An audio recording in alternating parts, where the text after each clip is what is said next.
ma victoire, les conducteurs de ma vie. Reconnaissant de tes bienfaits, je dois t'élever. Chantons ensemble, venons les célébrer. Hey, yeah, tous genoux fléchis. Oh, mon Jésus est élevé. Venons tous le célébrer. Oh, Jésus est élevé. Alléluia.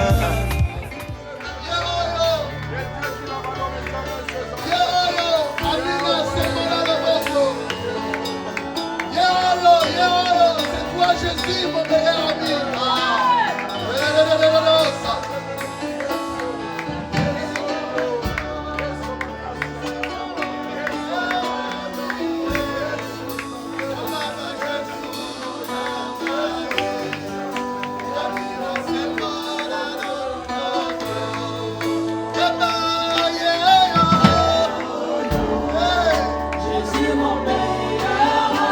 Pendant que nous sommes en train de chanter, toi continue à monter, continue à monter, continue à lever ta voix, fais monter ta voix.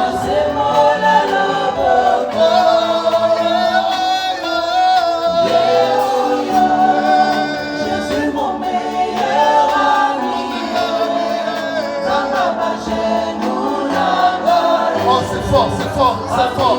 Monte avec moi, oh c'est atmosphère.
Mieux que ça, monte, monte, monte.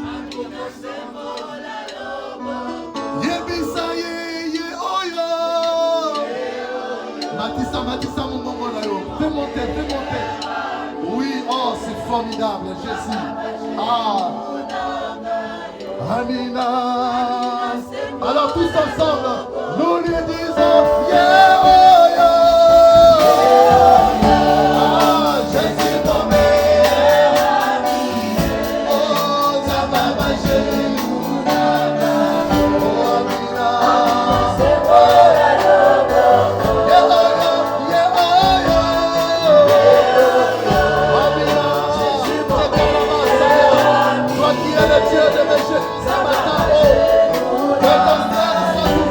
Seigneur, maintenant,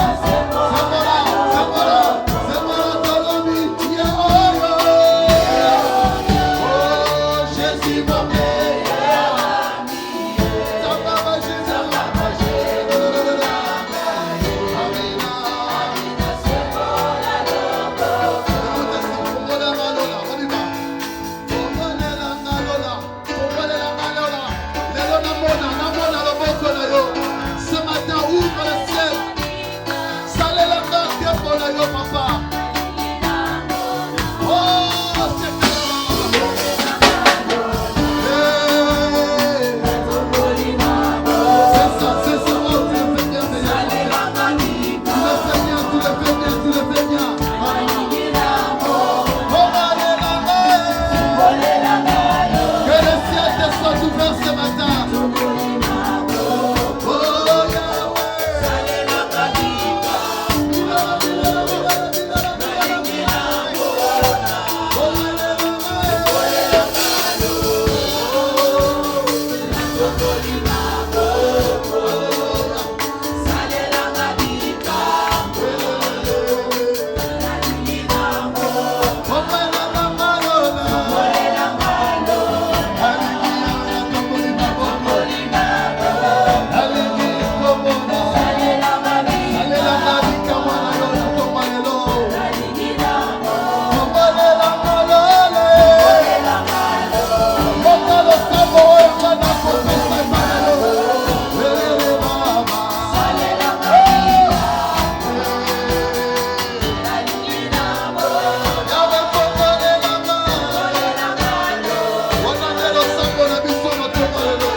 Ressens les paroles que tu prononces. C'est une prière que nous adressons à Dieu ce matin.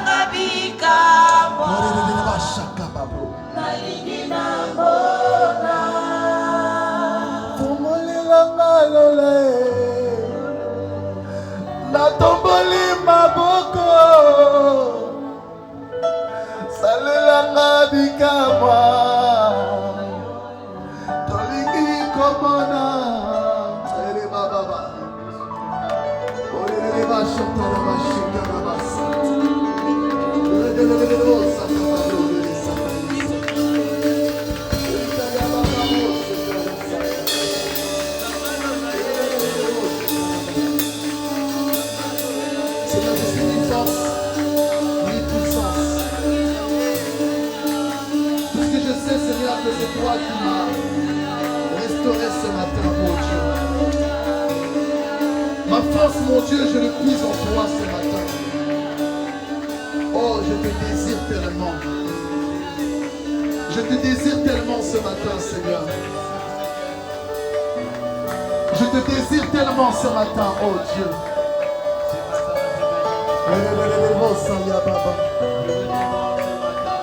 S'il te plaît, viens, prends place en moi.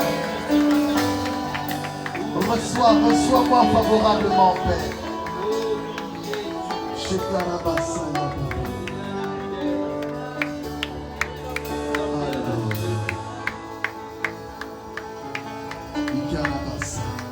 Alors que tu es calme, s'il te plaît, reste calme.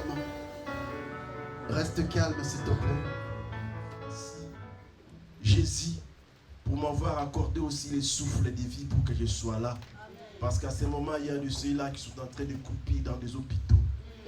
Mais moi, je suis là, dans sa présence. Pour parler de lui. Amen. Amen. Sans plus tarder, nous allons prendre nos Bibles. Nous allons lire. Je sais que les chantres m'ont pris du temps. Amen. Alléluia. Nous allons lire dans le livre des Actes des Apôtres. C'est un texte qu'on connaît tous. Mais je vais prendre seulement 2 versets. On est dans le livre des Actes 2. Nous allons lire du verset 37 au verset 39. Actes des Apôtres, chapitre 2, versets 37 à 39. Je lis au nom de Jésus. Amen. Après avoir entendu ce discours, c'est ça? Oui, c'est ça. Ils eurent le cœur vivement touché. Ils dirent à Pierre et aux autres apôtres: Hommes frères,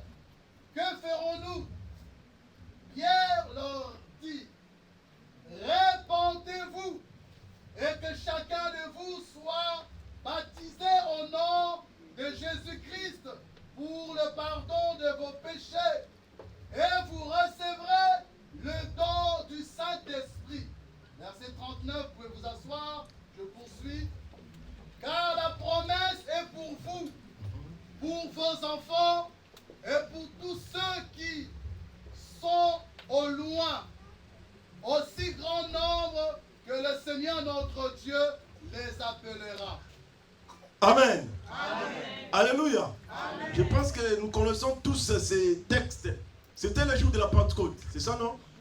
Amen. Amen. Vous êtes des lecteurs de la Bible. Amen. C'était le jour de la Pentecôte. Les disciples étaient réunis dans la chambre haute et les Juifs étaient en train de fêter leur fête. Amen. Ou bien de célébrer leur fête. Parce que les Israélites avaient 7 fêtes qu'on appelle les 7 fêtes de l'Éternel. Et parmi ces fêtes-là, il y avait cette fête qu'on appelle la fête de Pentecôte, qui se faisait 50 jours après la Pâque. Amen. Amen. Alléluia. Amen. C'était la fête. Ils étaient là en train de fêter. Tout le monde était là. Tous les Juifs sont venus où? À Jérusalem. Parce que tout s'est passé à Jérusalem, la ville sainte. Ils devraient se réunir là pour fêter.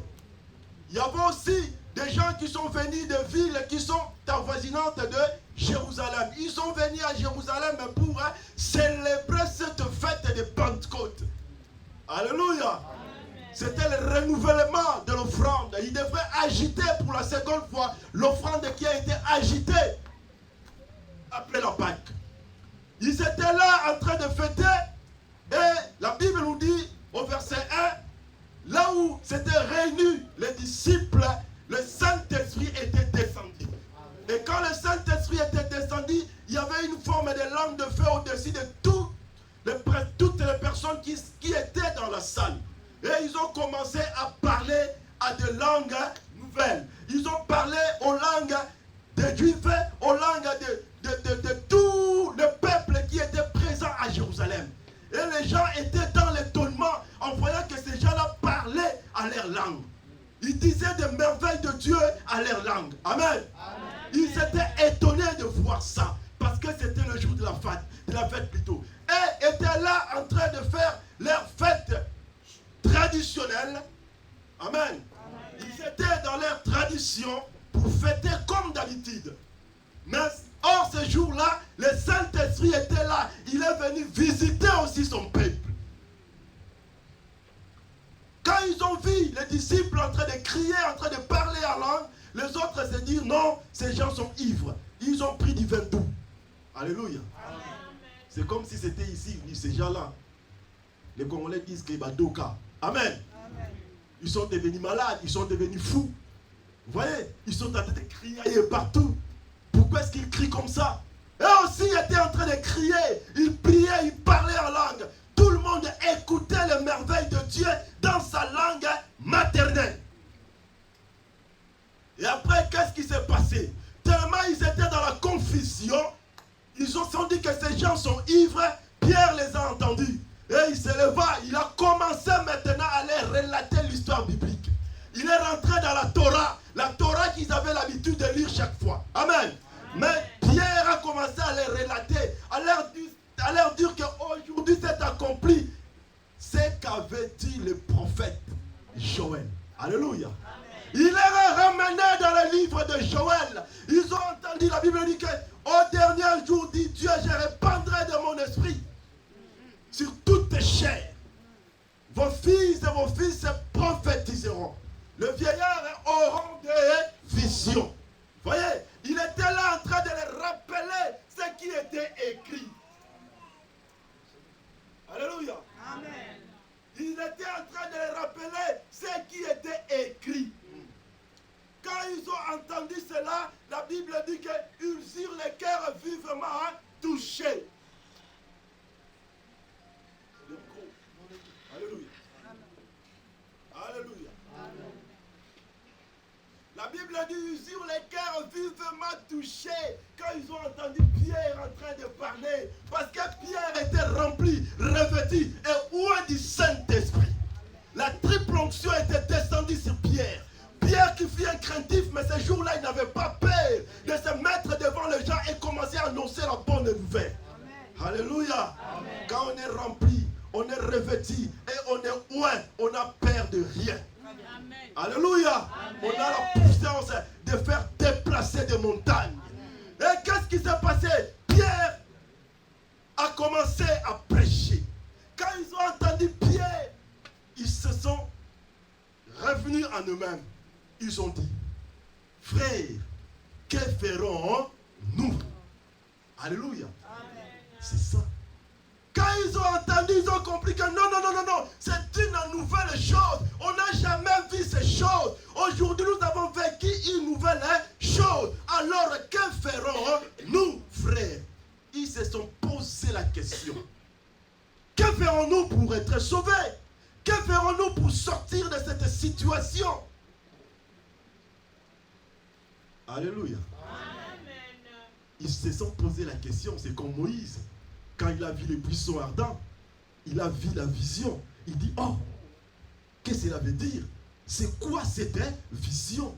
Il s'est approché alors de là où les buissons étaient en feu et ça ne se consumait pas. Il a vu la vision et il s'est approché. Dieu lui dit, ôte tes sandales, car le lieu où tu te tiens est saint. Alléluia. Moïse avait vu comme ça. Jean-Baptiste aussi, le jour où il a baptisé Christ, il a vu Jésus-Christ. Il dit non, je ne suis pas digne d'ôter le courroie de ses sandales. Vous voyez, Jean a vu, il a vu quoi? Il a vu le feu sur Jésus-Christ. Il dit, on m'a dit, c'est lui sur qui tu verras l'Esprit descendre comme une colombe. C'est celui-là qui baptise du Saint-Esprit. Amen. Jean a vu cela, il s'approcha. Et aussi, ils ont vu des choses qui se passaient, des merveilles qui sortaient de la bouche des apôtres. Ils disent plutôt, frères, que ferons-nous? Alléluia. Amen. Ils ne se sont pas restés dans leur incrédulité, mais ils se sont posé la question, frères, que ferons-nous? Pierre et dit, repentez-vous. Après, un, c'est la repentance. Deux, vous avez lu les textes, non? C'est quoi deux? La deuxième chose, c'est quoi? Que chacun de vous soit baptisé au nom de Jésus. Et puis, troisième chose, pour le pardon de vos péchés. Et vous recevez quoi?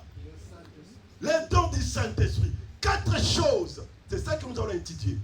Quand ils ont dit, que ferons-nous? Pierre se leva et dit, repentez-vous. Il devait se repentir. Notre thème, les 4 vérités de base révélées pour l'épouse. Alléluia. Amen.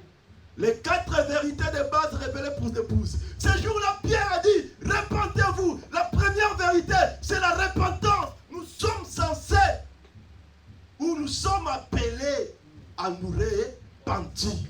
C'est très important. La repentance, c'est quoi? Qui a la définition de la repentance? Amen. On écoute chaque jour. Repentez-vous, repentez-vous. C'est quoi la repentance?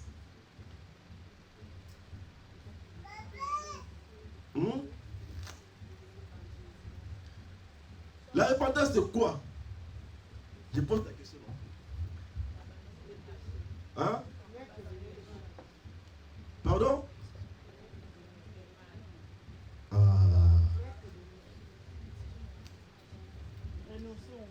Vous devez... On va passer à l'école de formation des affermissements. Alléluia! La repentance, c'est le changement d'attitude ou de comportement. Hein? Changement d'attitude vis-à-vis du péché et prendre l'engagement de ne plus y retourner. Amen. J'ai péché, je reconnais mes fautes, je le confesse et je prends la décision que je ne ferai plus cela. C'est ça la repentance.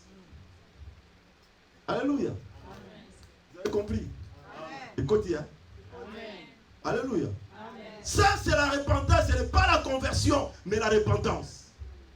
Il dit, repentez-vous. Ça, c'est le premier mot que Pierre a fait sortir de sa bouche. Repentez-vous.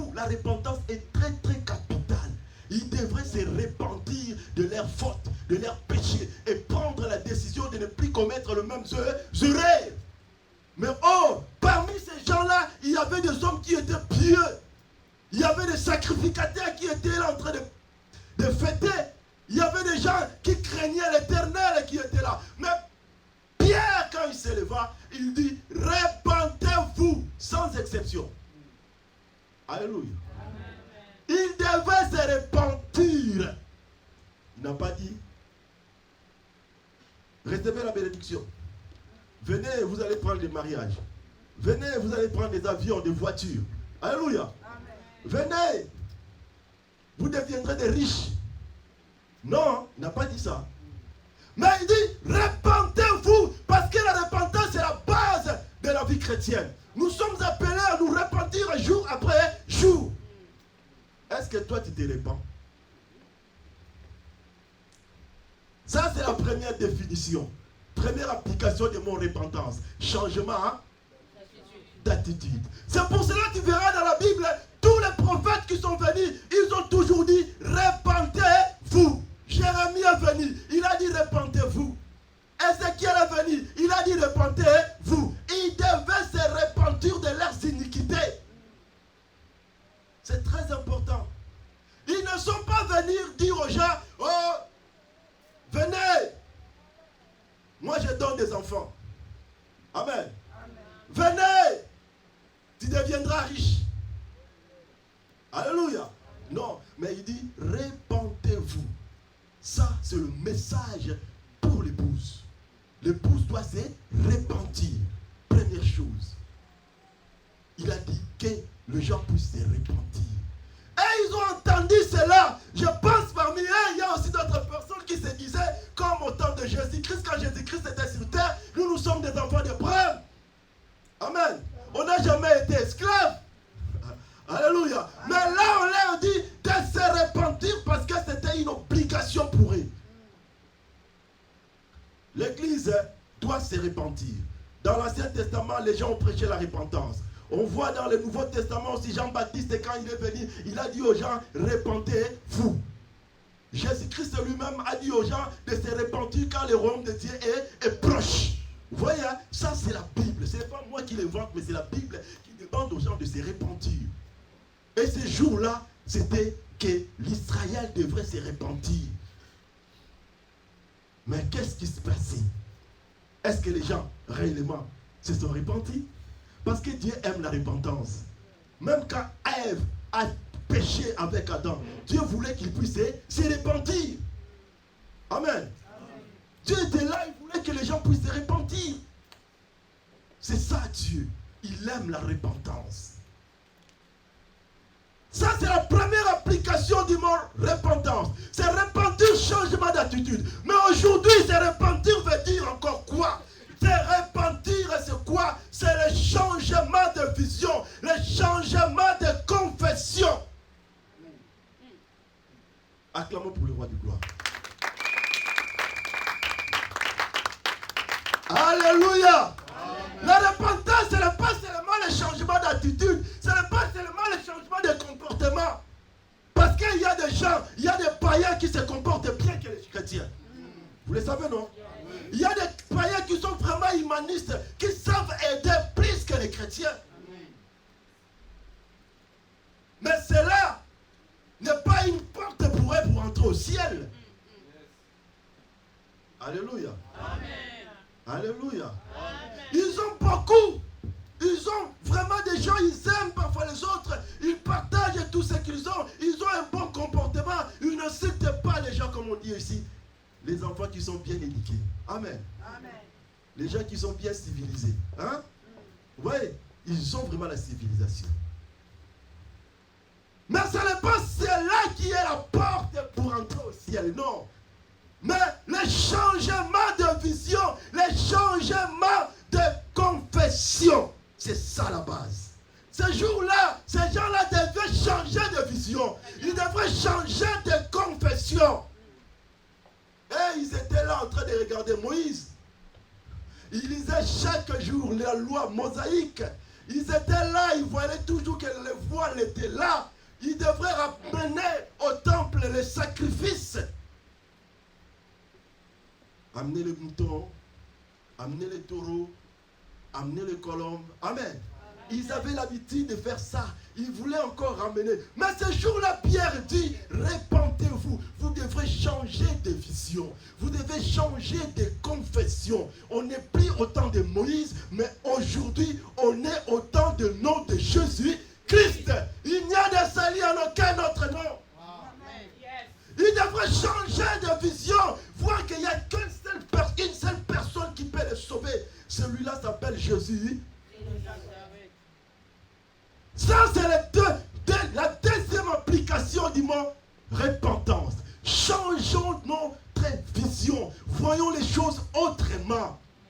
Et ils amenaient des sacrifices. Mais aujourd'hui, on n'a pas besoin d'amener des sacrifices, mais nous-mêmes, nous devons nous offrir comme des sacrifices vivants. Alléluia. Et ils avaient besoin de sang de taureau. Et ce sang-là n'enlevait pas les péchés. Il était là seulement pour couvrir les péchés. Mais aujourd'hui, nous avons le sang de Christ. Ce sang-là qui crie plus que celui d'Abel. Et lui, il ôte les péchés. Il nettoie les péchés. Alléluia. Il nous rend plus blanc que la neige. Ils devraient comprendre que le temps était venu pour que leur vision puisse changer. Ne plus vivre comme auparavant. Les choses ont changé. Nous sommes arrivés dans une nouvelle ère. Amen. Amen. Alléluia. Amen. Nous sommes arrivés dans une nouvelle ère. Même dans le monde, comme je dis, le naturel doit aussi nous enseigner, comme a dit Paul. Aujourd'hui, regardez dans le monde, c'est la nouvelle ère. Alléluia. Amen. Il y a des blocs qui se créent. Hein? Il y a des puissances, de nouvelles puissances qui sont en train de sortir. Tout est en train de changer. D'où la confession, la façon de parler de gens aussi change. Alléluia. La façon de voir des choses aussi. Notre vision doit aussi changer. Oh! Si tu étais instable, le moment est venu pour que tu ne vives plus dans l'instabilité. Tu dois changer ta façon de voir, changer ta façon de confesser. Tu avais toujours des confessions négatives. Mais aujourd'hui, tu dois avoir des confessions positives. Alléluia. Amen. Quand les gens voient les eaux, comme a dit le pasteur ce jour-là, mais le visionnaire est en train de voir la route dedans. Hein? Alléluia. Amen. Ça, c'est la vision. Quand les gens se limitent à voir le mur, mais toi, tu vois ce qui se passe derrière le mur. Pourquoi? Parce que tu as l'œil de l'aigle. L'aigle a une vision perçante et élargie. Ça perce sa vision. Donc pour dire que ça peut traverser, un chrétien peut voir des choses qui se trouvent derrière le mur. Alléluia. Le moment est venu pour que l'église puisse se repentir, puisqu'il puisse changer de vision, puisqu'il puisse changer de confession. Nous devons voir grand. Alléluia. Voir ce que les autres n'arrivent pas à voir. Toi, tu dois le voir. Alléluia. Acclamons pour le roi des gloires.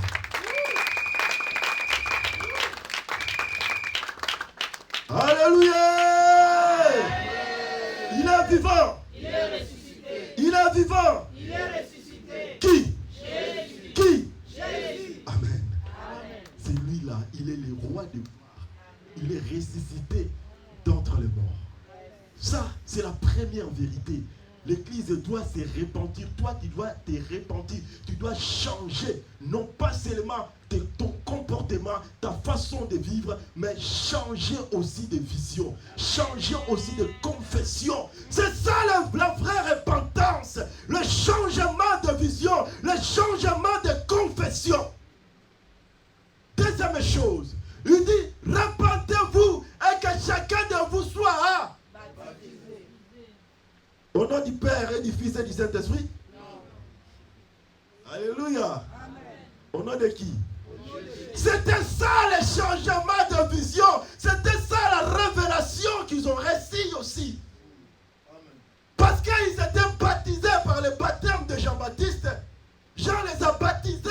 Mais ce jour-là, quand ils se sont levés, les disciples, l'apôtre Pierre, il dit, soyez baptisés au nom de Jésus-Christ. Le baptême. Donc quand tu te répands, tu dois aussi être baptisé. Tu dois te faire baptiser. Toi qui n'es pas encore baptisé, tu dois recevoir les... C'est très important. La Bible nous dit, celui qui croira et qui sera baptisé sera sauvé. J'ai utilisé deux verbes. C'est ça, non? Celui qui... Et puis qui? Non, j'ai pas dit ça. C'est ça? Alléluia! Celui qui croira et qui sera baptisé, après sera sauvé. Donc, croire et baptiser vont ensemble pour être sauvés. Amen. Ça, ce sont les Écritures. Ce n'est pas seulement, non, je dois être baptisé en fait d'accomplir les Écritures, mais même si tu es baptisé, si tu crois, tu dois être baptisé pour recevoir le salut. Amen. Alléluia. Amen. C'est très important. Le baptême. Il dit aux gens de se repentir et d'être baptisés. Le baptême, c'est l'engagement. C'est un engagement qu'on prend, non? Les chrétiens, c'est un signe d'engagement de mourir et de ressusciter avec Jésus. Christ, tu meurs et tu ressuscites avec Jésus. Christ, on t'appelle chrétien. Le baptême, ce n'est pas pour les bébés. Jésus n'a pas été baptisé quand il était bébé. On l'a amené au temple. Un jour, j'en parlerai. Sur le pas de Christ dans le temple.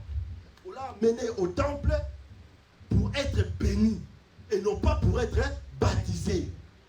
Le pédobaptisme là est diabolique. Amen. Amen. Le baptême des enfants n'est pas biblique. La Bible nous recommande de bénir les enfants et non pas de les baptiser. Ça, ce sont des doctrines des démons. Je peux continuer? Amen. Acclamons, nous allons avancer. Il dit, qui sera baptisé sera sauvé. Donc le baptême est très très nécessaire. Dans le baptême, nous sommes en train, c'est un symbole de notre identification avec Christ. Nous sommes morts, ensevelis et ressuscités avec lui. C'est ça. C'est un symbole de mourir avec Jésus-Christ, être enterré avec Jésus-Christ et ressuscité avec Christ. C'est ça. C'est notre identification avec Christ. Donc on devient pareil avec Christ. Par le baptême, nous arrivons à nous ressembler à qui? À Christ, c'est ça. Mais nous voyons, il y a beaucoup de sortes de baptêmes, non? Alléluia. Il y a beaucoup de sortes de baptêmes. Il y a l'aspersion, on prend un bébé ou bien un grand homme, on est en train de mettre des gouttes d'eau sur sa tête, on dit qu'il est baptisé. Amen. Il y a d'autres aussi qui sautent le feu pour être baptisés. Il y a d'autres qui passent sous les drapeaux pour être baptisés. Il y a d'autres qui vont dans des piscines pour être baptisés. D'autres dans des citernes pour être baptisés. D'autres aussi vont dans des fleuves, dans des rivières qui coulent pour être baptisés. Alors, lui dit, et que chacun de vous soit baptisé au nom de Jésus-Christ. Donc le deuxièmement, c'est le baptême. Quel type de baptême? Le baptême, le mot baptême veut dire immerger dans. Alléluia. Amen. Alléluia. Amen. Le mot baptême dit immerger. Et quand on t'asperge sur la tête, est-ce que tu es immergé? Non. Alléluia. Amen. Quand on te fait passer sous les drapeaux, est-ce que tu es baptisé? Non. Est-ce que c'est ça l'immersion? Quand on te dit de sauter le feu, est-ce que c'est ça? C'est ça l'immersion? Vous voyez, hein? Mais les gens, ils acceptent d'être baptisés de la sorte. Qu'on puisse poser sur des gouttes d'eau, qu'ils puissent sauter le feu ou passer sous les drapeaux. C'est pas ça. Mais ils doivent était appelé à être immergé dans l'eau. Je vais vous dire pourquoi est-ce qu'il faut être immergé dans l'eau et pourquoi est-ce qu'il faut passer par les eaux des baptêmes. Parce que Christ lui-même a passé sur les eaux des baptêmes. Vous le savez, non? Et Christ a passé sur les eaux des baptêmes. C'était où? Au Jourdain, dans une rivière. C'est là où il vit baptiser. Lui-même aussi a baptisé les gens dans les Jourdains. Ses disciples aussi ont baptisé les gens dans les Jourdains. Oh, Christ, c'est notre exemple, non? Alléluia. Vous savez, dans l'ancienne alliance, l'agneau ou bien les sacrifices qui devraient être consumés au fait étaient appelés à être lavés avant d'être consumés. Oh, l'agneau là, le sacrifice là qu'on était obligé de laver, c'était le type de Christ. C'est pour cela que Christ devrait être passé dans l'eau pour qu'il soit lavé avant d'être sacrifié. Alléluia. Donc, l'agneau là qu'on devrait sacrifier devait être lavé, purifié. C'est pour cela que Christ était appelé à passer dans les eaux comme il était le sacrifice suprême pour être nettoyé et avait passé à l'autel. Amen. Donc il devrait être immergé. Pourquoi l'immersion? Et puis pourquoi dans l'eau?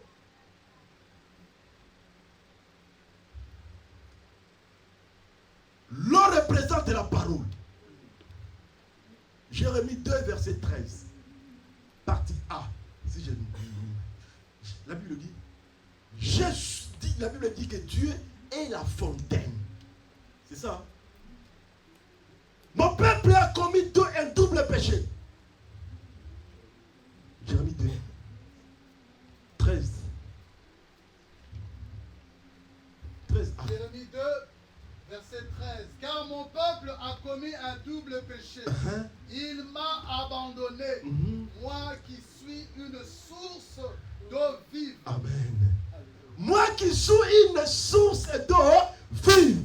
Or, lui qui suis une source d'eau vive s'appelle Jésus. La Bible dit au commencement était là la parole. Et la parole était avec Dieu. Et cette parole s'appelle Christ. Alléluia. Cette parole s'appelle Jésus-Christ. C'est Jésus-Christ qui est la fontaine. L'isiba dans mon monde. L'isiba dans ma. L'eau qui coule. Le type du rocher là qui faisait sortir de l'eau dans le désert. Cette eau-là qui marchait avec les enfants d'Israël. C'était lui. L'eau de vie. La parole. Alléluia. La Bible nous dit, on est appelé à être immergé dans l'eau. Cela veut dire être immergé dans la parole. Alléluia. L'eau, c'est la parole. Quand on te dit venez être baptisé, c'est pour que tu sois immergé, entré dans la parole. Et quand tu vas sortir, tu vas devenir la parole manifestée en chair. Amen. Alléluia. La Bible on dit dans le livre de Timothée, toute écriture est inspirée de Dieu. Est utile pour faire quoi? Pour enseigner, pour façonner, pour éduquer, pour instruire dans la justice. Vous voyez? Donc quand tu rentres dans l'eau, qui est la parole, tu es enseigné, tu es façonné. Ta vie change complètement en sortant de l'eau. Voilà pourquoi il leur a demandé d'être baptisé. Aujourd'hui, Dieu te demande d'être baptisé. Donc d'être vraiment immergé dans sa parole. Tu rentres totalement dans la parole. Et quand tu sors, tu deviens une parole. Tu fais voir Christ. Quand les gens te voient, ils voient Christ. Vous voyez là? Quand les gens me voient marcher, c'est comme si c'est Christ qui marchait. Alléluia. Parce que je suis immergé dans sa parole. La parole de Dieu me façonne. La parole de Dieu me transforme. La parole de Dieu me donne une nouvelle vision. Alléluia. Amen. La Bible nous dit ta parole est une lampe à mes pieds et une lumière sur mes sangs. C'est ça. La révélation de ta parole est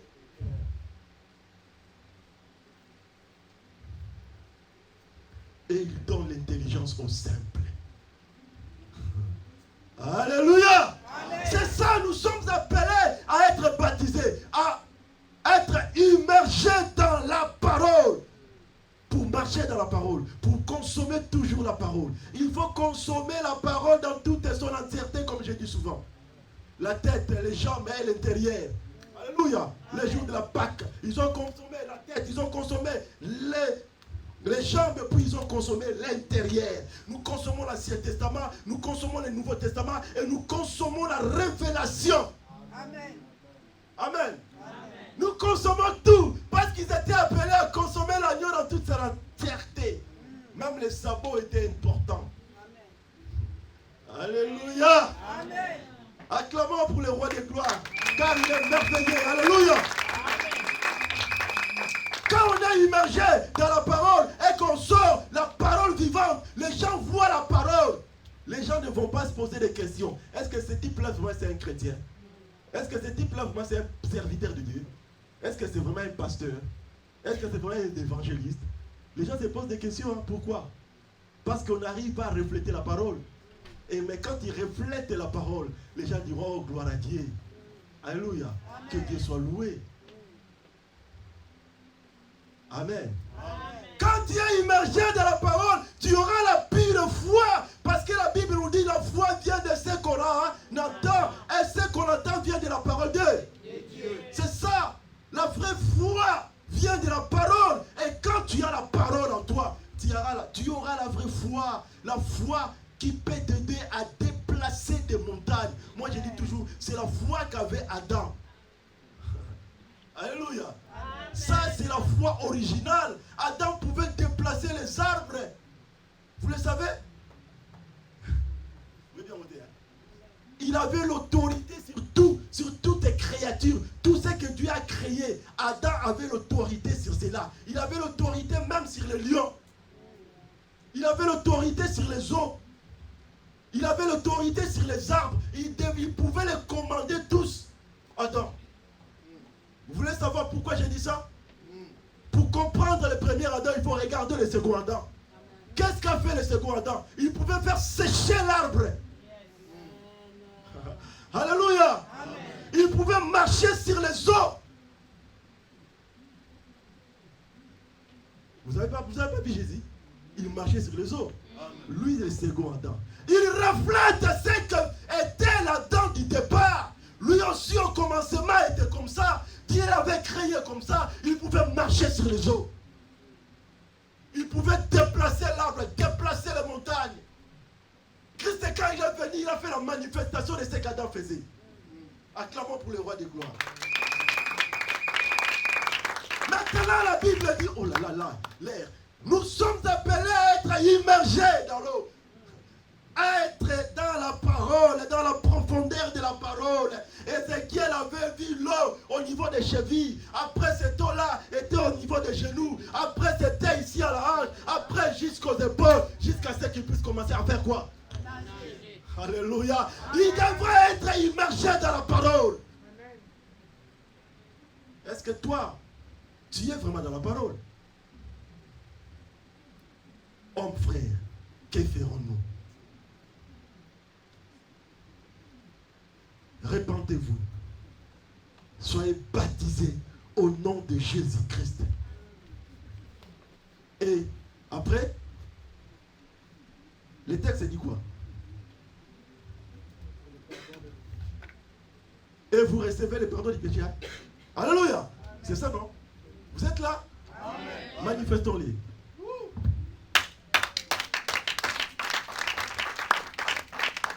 Vous êtes fatigué? Non. Que j'arrête? Non. Ok, j'avance. Le pardon. Et vous recevrez le pardon des péchés. C'est très très important de recevoir le pardon des péchés. Pardon veut dire excuse, c'est ça, non? Alléluia. Amen. Donc, si vous vous repentez, vous faites baptiser dans l'eau. Amen. Amen. Vous accomplissez ces choses-là, non? La repentance, le baptême, la Bible dit, vous recevez le pardon de vos péchés. Le pardon. Dieu nous pardonne de toutes nos fautes et de tous nos péchés. Dieu nous pardonne de tout. Sauf quoi?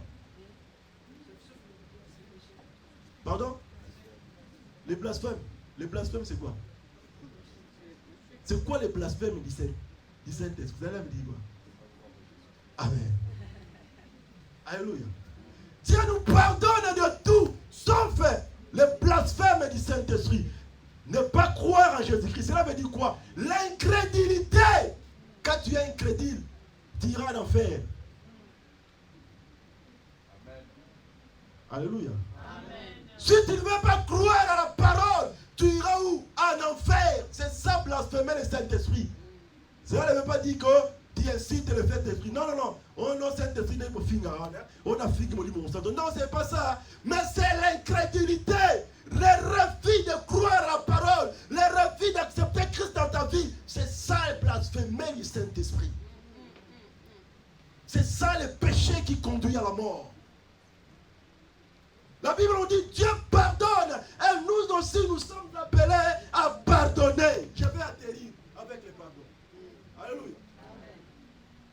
Alléluia. Amen. Alléluia. Amen.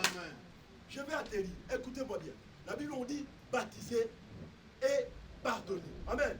On a dit on doit se repentir, on doit être baptisé et puis c'est le pardon qui vient après. Dieu nous pardonne. Nous aussi nous sommes appelés à pardonner. Mais j'ai essayé un peu de méditer sur le pardon. Amen. C'est qui amène le pardon dans notre vie. Quand nous arrivons à pardonner les gens, qu'est-ce qui arrive en nous? Alléluia. Le mot pardon là cache des mystères. Dans le mot pardon, nous avons 6 lettres. P-A-R-D-O-N. Amen. Nous avons 6 lettres. Le chiffre 6, c'est le chiffre de l'homme. Vous voyez? C'est le chiffre de l'homme. Dieu a créé l'homme quand? Le 6e jour. Mais le diable est 3 fois plus malin que l'homme. Les 660, hein? 3 fois. Vous voyez, hein? Maintenant, si on arrive à comprendre le pardon, nous allons voir notre vie changer. Amen. Quelqu'un mène le pardon dans notre vie. La lettre P signifie quelque chose. La lettre P, c'est la perfection. Quand on arrive à vivre dans le pardon, la perfection est là. Matthieu 5, verset 48. Christ dit, soyez parfaits comme votre Père est. Vous connaissez le verset, non? J'ai annoncé. La Bible, on dit que Dieu a envoyé ses ministres, ses pires ministres, les Éphésiens 4, du verset 11 jusqu'en bas. Les apôtres, les docteurs, les prophètes, les évangélistes, les pasteurs. Pourquoi? Pour le perfectionnement de l'Église. Donc, pour amener l'Église à la perfection, ils sont là. Les vrais ministres, hein? Amen. Amen. Je parle des vrais ministres. Alléluia. Amen. Je parle de vrais ministres, de vrais pasteurs, de vrais apôtres.